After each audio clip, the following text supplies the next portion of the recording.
Yo, let's beat the detectives today and figure out what happened to this freaking family in Kentucky. Let's check it out.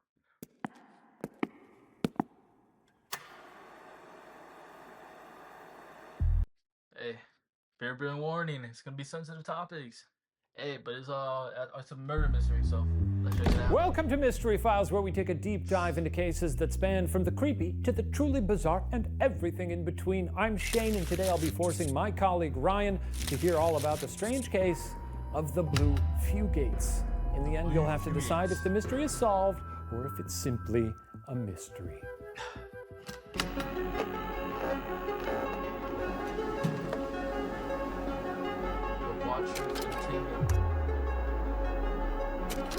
These are like the same dudes who used to do BuzzFeed Unsolved. If y'all haven't seen BuzzFeed Unsolved, they basically go over like murder, ghosts, all the mysterious stuff, which is, it was very entertaining.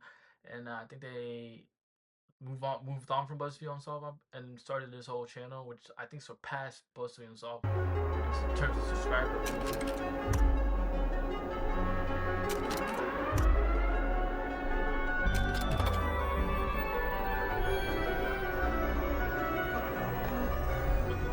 On this video, damn. Is there something different about you? I've been putting on numbers, at the gym, putting up those big numbers. So yes, I think that's working out. That's what it is. No, I'm blue. Let's acknowledge the fact that I'm blue in honor of these lovely people we're talking about today. Okay. You'll learn more about them, but this is sort of the vibe for today. Are you going to be doing any drumming? Oh, I wish, brother. Now, if there ever was a place it might seem likely to stumble upon some blue people, it would, of course, be deep in the impenetrable forests of Appalachia, right? No, I've never had that assumption. What would make you have that assumption? I don't know. Where else would they be? I've never assumed there'd be a colony of blue people other than the folks in Avatar. Well, Pandora, very similar to the Appalachian. Pandora, how did I forget the name of that? Very similar to the Appalachian Mountains, many have said. I think Jimmy Cameron was very inspired by Appalachia. I see you. Sivako, you are like a baby, always making noise, don't know what to do. Is it weird to hear me saying that while blue? Actually. Hello again, it's me, Professor Mornafov. Have you ever felt a bit, no John Cusack? Brand, it was nated on my feet. Oh, I'm busy. Gotta skip the ads, Over. Hold up. Well, Wombus has a one. Feel good, How long is this ad? boys. It's like the whole video. Creek, Appalachia is precisely where our story takes place, in a town called Troublesome Creek, Kentucky in 1820. Troublesome Creek was called troublesome because back then it was extremely annoying, nearly downright impossible to get to. Located in a remote valley, the land was so clogged with trees, vines, and boulders that even experienced hunters and rugged outdoorsmen found it hard to access. Only the most stubborn, desperate settlers persevered and put down roots in the region.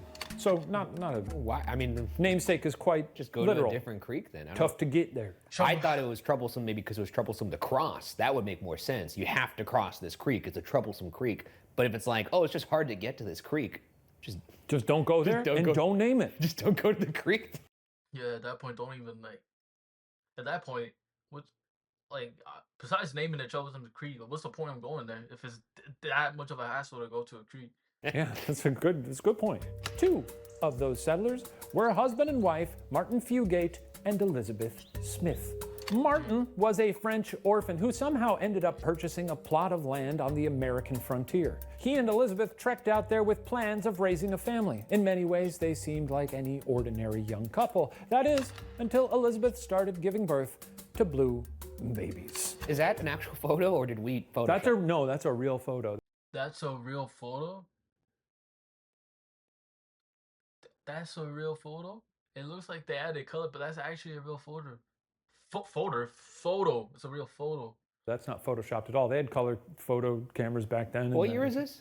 No, I don't know. 1830s? Oh, okay, never mind. Oh, no, that ain't real. Oh, this takes place back in the old days. We took that baby.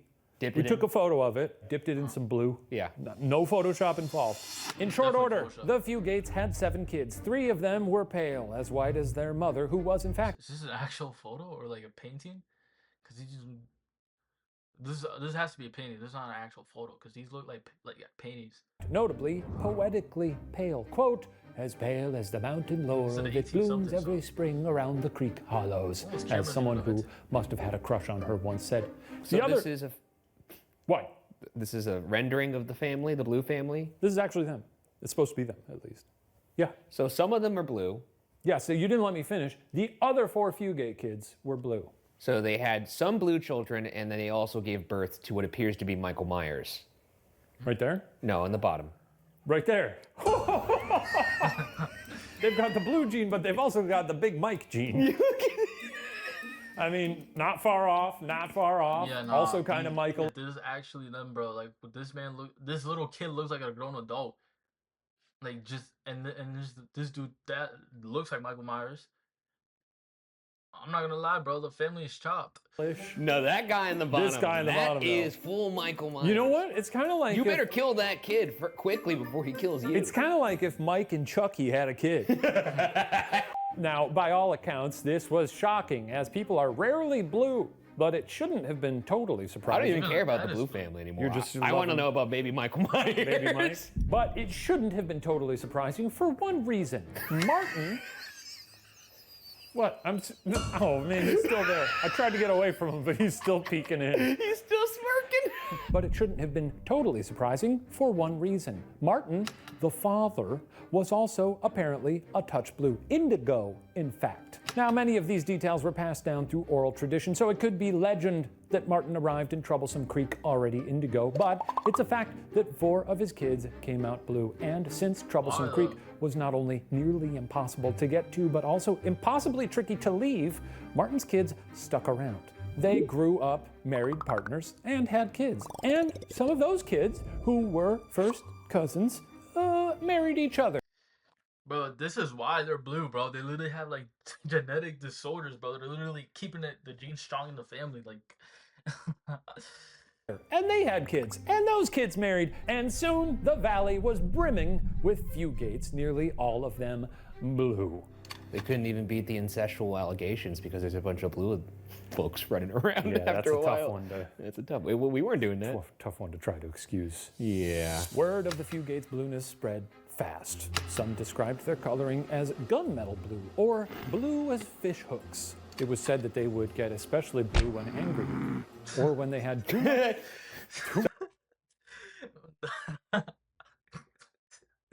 They'll get blue when they're angry. All right. Too much to drink. Why does that make you laugh?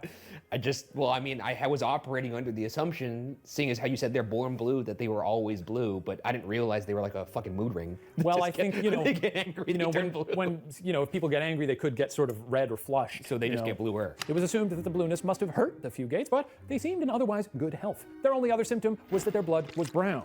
When it ran, it looked like melted chocolate. And I know I'm saying that like it's a fun little bonus detail, but frankly, it sounds very bad. How do they know that? Look, I assume someone bled at some point. I know, but it just feels like Bloody nose, feels a like paper somebody cut. murdered one of these blue people. No, you watched gotta the blood come out. Well, I mean, Let me run. It's possibly Mike, it was Mike. It could have been Big Mike. Harmful or not, being blue made the Fugates outcasts in the community. It freaked people out. Luckily, there wasn't much of a community in Troublesome Creek to ridicule them. There was no railroad passing through, nor even any real roads. On top of that, the Fugates themselves made up a large percentage of the community. Still, rumors of their blueness reached far beyond Troublesome Creek, and those rumors soon transformed into superstitions and prejudices. Some people thought the Fugates were blue because they had been cursed by the devil, or because they had But why does every like human do that in history? Like as soon as like they see another person different than them, they assume they're demonic and they're from the devil. Especially back then, bro. If you wrote with your left hand, they'll assume you're from the devil or something. married with slaves. All of this meant the Fugates found it even harder to leave Troublesome Creek and find non-Fugates to marry. Some family members became so reclusive they refused to go into town to buy food. Now the Fugates, to their knowledge, had never been cursed by the devil, but if not, the question remained, why were they blue? And there he is again. It's time to get into the theories as to their blueness. Let's blue it. Nice. Oh, Wow. he's still peeking. I saw him peeking out of Still Theory peeking. 1. He's winking at you up there. Now, over the decades, several theories began to emerge as front runners, so let's get right into them. Theory 1. heart and lung disorders. Now, some hypothesize that the Fugates suffered from heart disease and lung disorders, which might cause blueness due to a lack of oxygen in the blood. Cases of heart or lung disease had been documented to cause blue lips. So the theory went, maybe the Fugates had such a strong case that the blueness had spread to their entire bodies. I think that's what's actually upsetting about your getup. I've realized it now. Wait, but like, if that's true, how long is their life expectancy supposed to be? Like, how long are they? Like, how long are they destined to live for? Lips? It's that your lips aren't blue. I tried to get some blue on them, but they're Especially since they have, like, the pink, heart aren't they? problem, Yeah. too. Okay. This sounds crazy, right? It's just because someone's lips might turn blue if they're not getting enough oxygen, you wouldn't assume that a whole body would turn blue. Is there any record of their life expectancy being quite low among the family? Well, we'll get into that. This seemed unlikely since the that's what Fugates were actually typically in remarkably good health. You got that one right. A jelly bean for Ryan. Once again, you're not the professor. I'm feeling myself in this. I'm fuzzy, I'm blue, I'm feeling all right. At a time and a place when life wasn't exactly a picnic, many of them lived into their 80s and 90s. Others suggested their blood. They lived all the way to their 90s and 80s? Bro, I would expect them to die like early, like 30s or 40s, but they lived all the way to 90? Damn. Blood was just, quote, too close to their skin. Now, when observing veins and blood vessels through the skin, one might perceive a bluish tint, but you'll remember the Fugates' blood was the color of chocolate and it left their bodies. So, overall, not a good theory. Okay, I don't even think these people are real. There's no way their blood is chocolate. No. Let's move on to theory 2.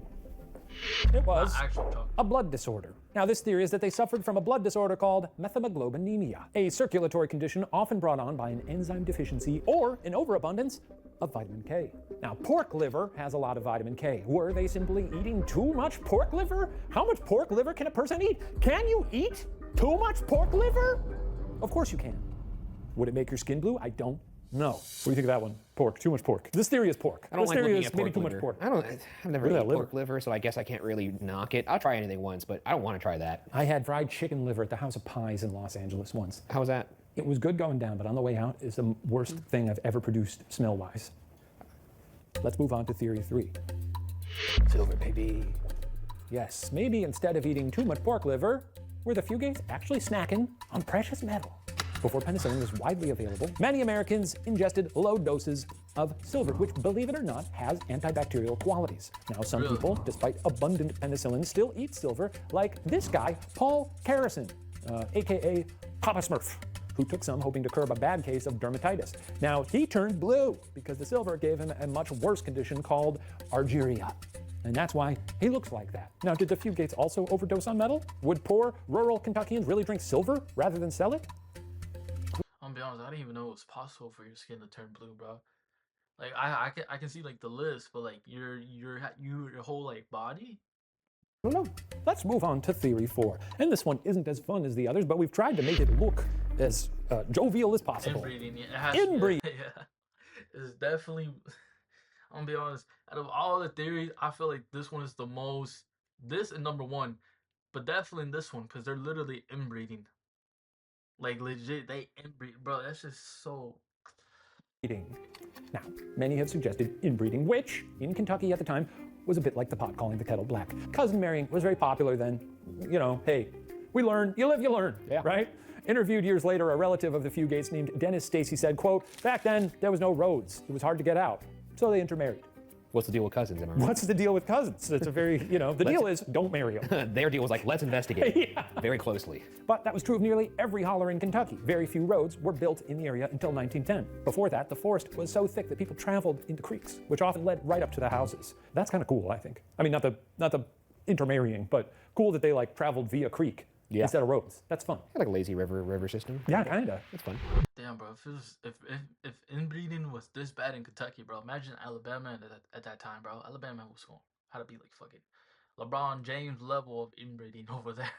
So if everyone was marrying their cousins, why were only the Fugates blue? Which brings us back to everyone's favorite theory, theory 5. Aliens?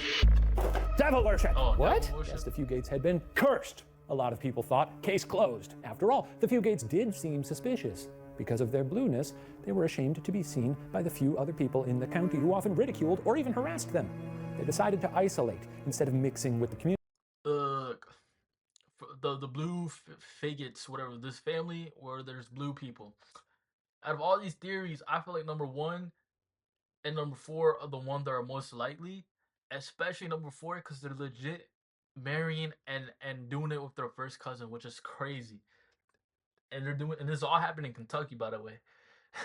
This created a vicious cycle. The longer the Fugates went without socializing, the more people became suspicious of them. It seemed like they had something to hide. Finally, they became outright pariahs. Many people didn't want their children to play with the Fugate children in case they caught their blueness. The Fugates' period of isolation would end up lasting nearly 150 years, during which time they only socialized with a few neighbors. Bro, 150 years, bro? And they kept the family alive by inbreeding. It's crazy. It's actually pretty sad. Yeah. Are there any I'm gonna be honest, it is sad, but blue surviving 150 Fugates now? years is a long time. Well, before we get into that, do you have a favorite theory? No, I don't think any of those work. None of these? You don't believe any of these? No. What is your theory then? It's probably some sort of other health condition not listed here. All right, well, let's see what happened to our blue Fugates. Oh, God. We're back at the screen. Yeah, we are. She didn't see that one coming. There's more to this story. I thought so. The mystery started to unravel in 1960 when a young hematologist named... This one is solved.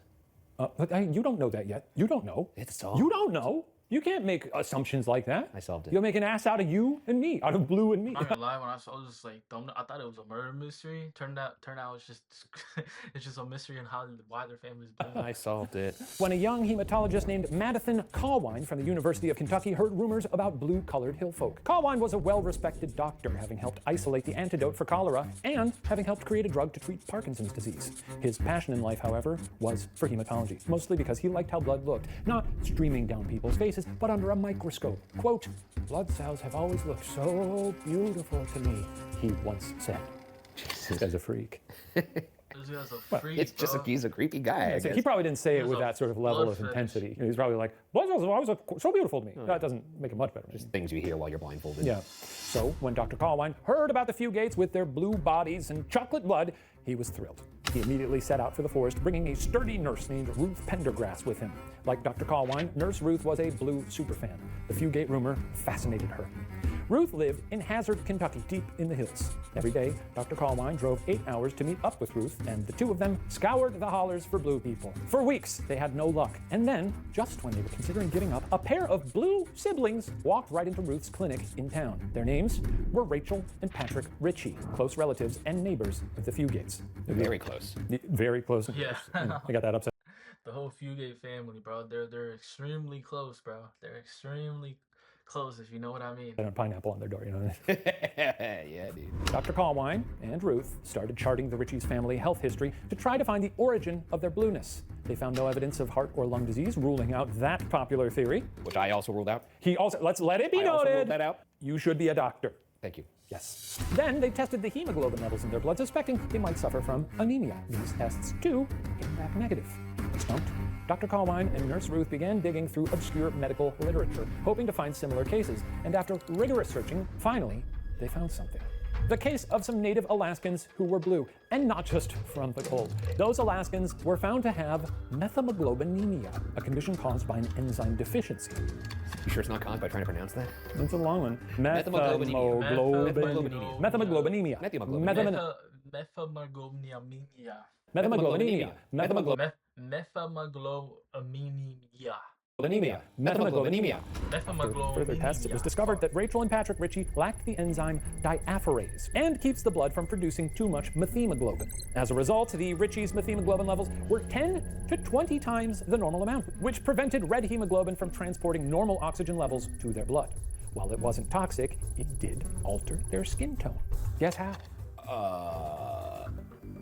I kind of zoned out a little bit. I'm just giving you a layup question. Well, I was just thinking. Well, just read. It's not toxic. It did alter their skin tone. Now, how do you think it altered their skin tone? because it made them blue. I was just thinking about green-globin, and I was like, he was like a green goblin. This is what you think about I was when thinking about that in my head. when I I'm was telling like, you things. I was imagining a green goblin blood. Methemoglobinemia is a recessive condition which likely started in the Fugate family all the way back with Martin and Elizabeth 150 years earlier. In most cases, it would have died out because a recessive trait requires both parents to carry it for it to be passed on. But since the Fugates were so isolated and so often intermarried, only ever branching out to marry into a neighboring family, like the Ritchies, it was passed on through inbreeding. The gene pool was tiny, so the defect stuck around. Theory 4! Damn. Damn, I mean, I called it. I called it because I did say 3 or 4. I did say 1 and 4, but I said a 4 was more likely that it continued. So Four. Theory 4. It was Theory 4. So it was Theory 4. It was Theory 4. Dr. Callwine confirmed that being blue did little harm to the Fugates and the Richies. There were a few side effects. Some family members lacked sweat glands. Others had bird-like faces. And some lacked immunity to major diseases. But largely, they were doing okay. Still, they're not doing a K. They're not doing a K. Like they have bird face faces. They have bird-like faces, and they lack immunity to major diseases. And they don't even have sweat glands. Yo, the family's cooked. when Rachel and Patrick Ritchie introduced Dr. Callwine and Ruth to the real Fugates, who were then mostly living near a dead mining town called Hardburley, they realized that the blue people didn't particularly love being blue. So the doctor whipped something up to help them. He injected everybody with a second enzyme called, oddly enough, methylene blue. And when they took it, they turned pink. That must have been a cool moment to see them like. I don't think it was like that, right? I don't think they injected themselves and just went. They started to float. That was close enough. Sadly, the transformation was only temporary, but Dr. Callwine left everyone with enough methylene blue to last a lifetime. The blue people turned pink, and then he left Kentucky and married non-blue people, producing non-blue children. Soon, there were no more blue Fugates left. Damn. Aww. He fixed them. That's cool. They were blue no more. Good doc. A happy ending. Yeah. A happy ending for our blue friends. Nice. that Blue nice? no more. Yeah. Well, the curious case of the blue folks of Kentucky has captured people's imaginations for generations. It's weird, it's true, and it finally answers the age-old question, what happens when a family doesn't hang out with anybody else for hundreds of years? Thanks to a very curious doctor, the riddle was finally solved. Disappointingly, it wasn't the devil, it was a recessive, mostly harmless enzyme deficiency. Even so, don't marry your cousins. And definitely don't marry them if they're blue. Anyway, we can safely say that this case is solved. Doesn't that feel good? It does. It'd be kind of neat if just as an overall like, Hey. human trait. Let me know if y'all solved the case. I'm gonna be honest, I thought this would be a darker video, but hey, this is about family being blue. The lesson of today is no inbreeding. Inbreeding is bad. Don't mess around with your first cousin. And don't always be blue. Yep. Catch you on the next one. Peace.